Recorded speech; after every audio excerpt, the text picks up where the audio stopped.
Some horror endings are heartbreaking, others are hilarious, and others still are just downright confusing.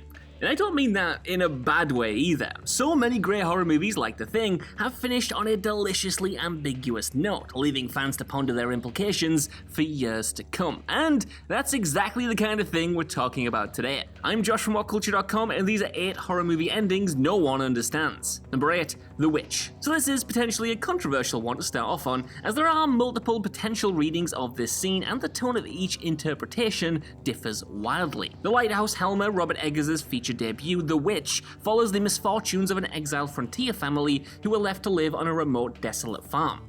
They soon fall victim to a local witch, or possible poisoning depending on your reading, and are offed one by one until only a lone teenage girl is left. The enigmatic ending of this 2015 horror sees its heroine leave her destroyed family to live as a witch in the woods, prompting some to read the scene as a triumphant escape from traditional life, and a daring decision to live deliciously with everyone's favourite demon goat.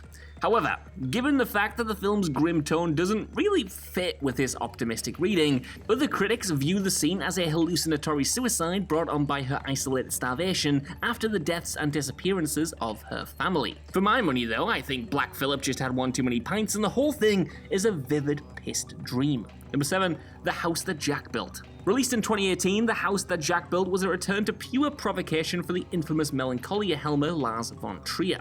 Hell, this story of Matt Dillon's unrepentant serial killer is practically the cinematic equivalent of Trolling. The surreally dark comedy horror was criticized for its unrelenting gruesome violence, but the film's absurdly silly ending can ironically be read as a condemnation of high art self-seriousness. For the duration of this flick, the audience are subjected to the repugnant man, woman, and child murders that the eponymous protagonist committed, while the pretentious tool narrates his meticulously crafted killing sprees, attempting to justify them as experimental art projects.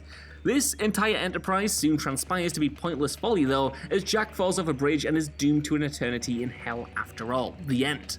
According to some readings, the Shaggy Dog ending is a pretty brutal condemnation of high art self-congratulatory attempts to justify its existence, with the director illustrating that you can rationalize your pursuits to yourself however you like, but it won't help you when your time is up. That in itself though is also maybe a kind of navel-gazing interpretation, and maybe the answer is much more straightforward. I don't know, I want to know what you guys think in the comments. Number 6, Kokadi Kokada. Kokadi Kokada is a weird horror film that came out a few years ago that chronicles the story of a young couple who set off on a camping holiday in an attempt to reconnect after losing their daughter. Unfortunately for them though, they end up on the worst vacation of all time, trapped in a time loop and tormented by a gang of circus-esque villains who torture and kill the pair with a wicked sense of glee each and every day. The husband is the only one who seemingly can remember each day's events and tries in vain to escape with his wife. The whole thing is ambiguous and mysterious, with the implementation of shadow play animations only serving to confuse the narrative even more. The ending leaves everything unresolved, with the audience still wondering who these villains are or whether the couple can free themselves. Like a lot of modern horror, this is another one that's more concerned with dealing with trauma than anything else. Number 5, American Psycho. So, was any of it real after all? Anyone seeing director Mary Harron's iconic horror satire American Psycho, which stars future Batman Christian Bale as the eponymous stockbroker / maybe mass murderer Patrick Bateman, will recall wondering how much of the flick's gruesome action is imaginary and how much actually happened by the film's close. That's because the last scene sees Bateman attempt to apologize for his crimes, only for his associates to have no clue what he's talking about.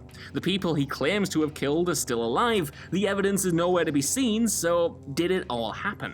Well, the movie has a more ambiguous ending than the book, leaving it up to the viewer to decide whether Bateman really was hallucinating, or whether the fickle, money-driven culture he belonged to would happily cover up his crimes, and that the people would be too far up their own asses to even notice their co-workers going missing. Hell, they can barely remember the names or faces of them half the time. You can look for more comfort in the source material, but the film leaves it painfully confused, just as Bateman would be too. Number 4, Enemy. Okay, so anyone watching Denis Villeneuve's strange psychological thriller Enemy is likely to end up understandably lost by its bizarre ending, thinking, so, what the hell was going on with that giant spider? That's because after an unfaithful Jake Gyllenhaal returns home from obsessing over his apparent double, he enters a room to find his wife has turned into a massive tarantula, an incident which doesn't even appear to faze him. So does this have something to do with Jake Gyllenhaal's double, or is it just a giant spider? What the hell's going on here? Well, some critics have interpreted the recurring spider motifs throughout the film as a stand-in for women.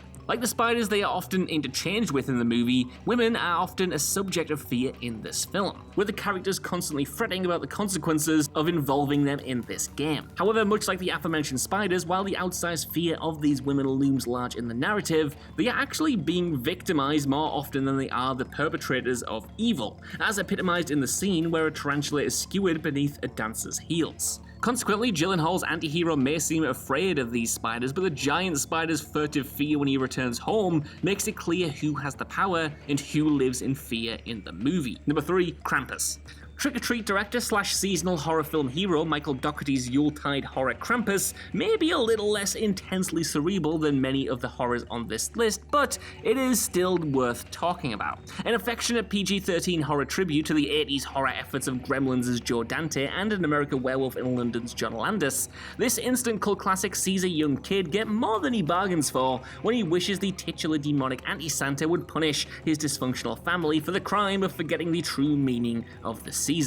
What follows is the arrival of some seriously scary killer toys and, ironically, a survival horror setup which does indeed force the feuding family members to put aside their differences and work together. Until the film's jarring ending, that is, wherein our hero doesn't get another chance from the eponymous demon and his minions and is instead drop-kicked into the depths of hell, only to awaken on a snowy Christmas morning all over again inside a snow globe. This odd coda leaves viewers unsure whether it was all a dream, whether the heroes are trapped in a bauble purgatory, or whether things are simply back to normal and now under the watchful eye of a moralizing anti-clause. The point, of course, is that it doesn't really matter, because they'll be a happy family if they choose to stay together and get along, not because of demonic intervention. Number 2, The Innocence. 1961's The Innocence sees director Jack Clayton lean into the ambiguous ending that the original novella is based on.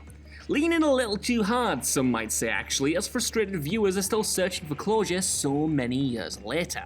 See, the film's action follows a straight-laced governess who teaches a pair of siblings in their remote country manor, but soon finds herself disturbed by the revelation that their former governess and the groundskeeper took their own lives after a torrid affair which our heroine presumes her young students were privy to. So when the film reaches its strange inconclusive ending, the audience is left wondering whether the governess killed her young charge or he died of fright, and moreover, were there any ghosts at all? Is the title ironic or is it sincere? Well, the film is intentionally difficult to parse and ambiguous, but some critics note that scenes earlier in the film can be viewed as evidence that the ghosts are just projections of the repressed governess's overactive imagination. Therefore, her young charges are unironically innocent, as her student claims to see nothing while her teacher raves about a ghost woman. That's just one interpretation though, and others are far more sinister. Number 1, The Shining. Stanley Kubrick created some of cinema's most iconic endings in his screen career, but none of the endings throughout his long CV are as well remembered and divisive as the closing moments of his 1980 horror The Shining.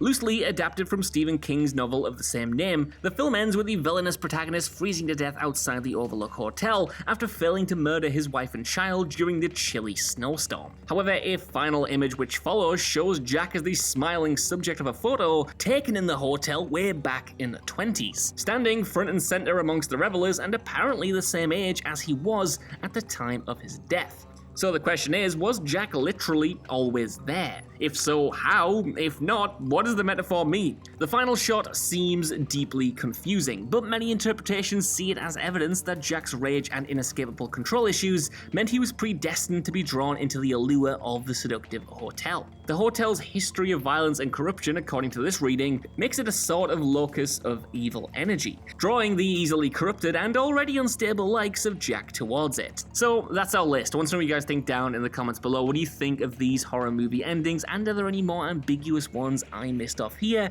that you just love to pick apart? While you're down there as well, can you please give us a like, share, subscribe, and head over to What Culture Horror for more lists like this every single day.